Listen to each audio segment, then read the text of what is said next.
La chaîne de télévision européenne Euronews inaugure ce soir son nouveau siège à la Confluence. L'hôpital Édouard Herriot vient de se doter d'un nouveau caisson hyperbar. Explication. Enfin, un coup de flash sur une photographe iranienne qui expose son travail sur les femmes à la bibliothèque de la Pardieu. Euronews s'est installée à la Confluence. La chaîne européenne d'information continue va inaugurer ce soir son nouveau siège lyonnais après son départ d'Écully, où Euronews a démarré en 1993. Ce nouveau bâtiment, un cube vert pomme de 10 000 m², héberge donc désormais les 800 collaborateurs de la chaîne. Et la vue était magnifique. Effectivement, c'est mieux accessible qu'Écully, c'est plus vers le centre-ville. Que du bon, que des bonnes choses. Un investissement total de 50 millions d'euros. 400 journalistes travaillent à Euronews. Ils apprécient cette nouvelle installation. C'est magnifique, c'est vraiment très très belle. C'était vraiment construit pour une télévision. Pas comme avant, on était dans un bâtiment qui n'était pas construit pour être en télévision. Ici, on a un superbe studio. Les dirigeants de la chaîne ont prévu de s'exprimer ce soir dans une conférence de presse sur laquelle nous reviendrons dans nos prochaines éditions.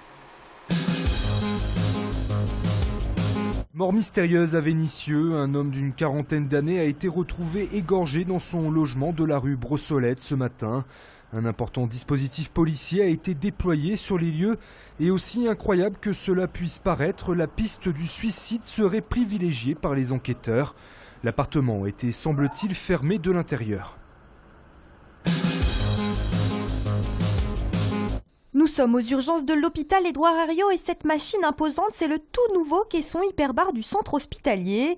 Ces patients se préparent à passer 2 heures dans cette chambre exposée à une pression atmosphérique supérieure à celle de l'extérieur.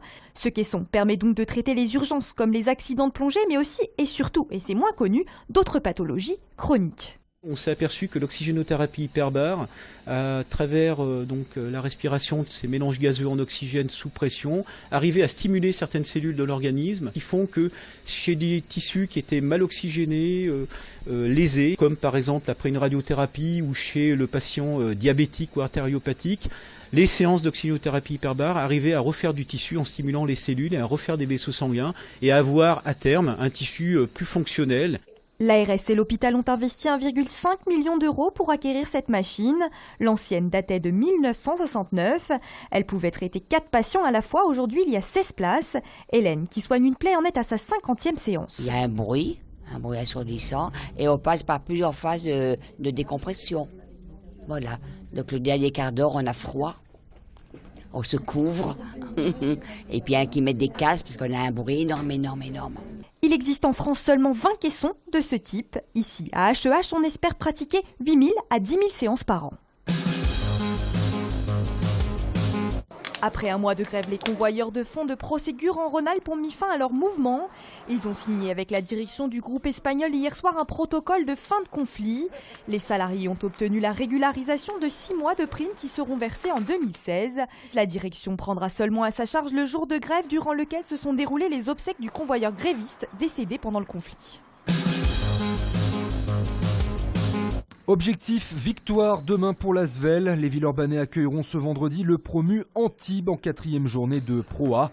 L'occasion pour la Green Team d'offrir à son public le premier succès à domicile de la saison.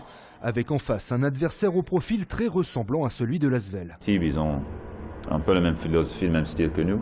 C'est une équipe qui défend très bien, qui veut mettre une grosse pression physique et rien laisser de facile. Forcer l'équipe à travailler sous pression. Donc même si les équipes sont bien organisées, bien en place en attaque, ce qui est notre cas et ce qui est le cas d'Antibes aussi, le score ne va pas s'enflammer. Voilà, ce dernier match, on était vraiment très dominant sur l'engagement physique et ça c'est bien. La formule sera-t-elle appliquée à l'Astrobal? Réponse demain à 20h. La femme du jour, c'est une photographe iranienne, Shadi Gadirian, dont le travail est actuellement exposé à la bibliothèque municipale de Lyon-Pardieu. C'est quelqu'un qui utilise avec adresse l'ironie, l'humour, mais aussi une poésie qui est tout à fait présente. Et donc nous avons choisi de présenter son travail dans une rétrospective qui va des années 1998 à 2011. Shadi Gadirian s'est beaucoup intéressée à la condition de la femme en Iran.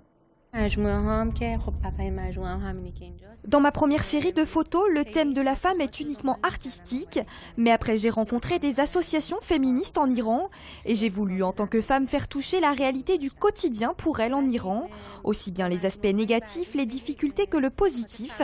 C'est cet équilibre que je veux faire apparaître. L'Iran s'est intéressé très tôt à la photographie. Dès que les frères Lumière ont inventé la photographie en couleur, quelques années après, Nasreddin Shah, qui était un roi d'Iran, a lui-même a été photographe. Il est venu en France, il est reparti avec un appareil photographique. La rétrospective Shadi Gadirian est visible à la bibliothèque municipale jusqu'au 9 janvier.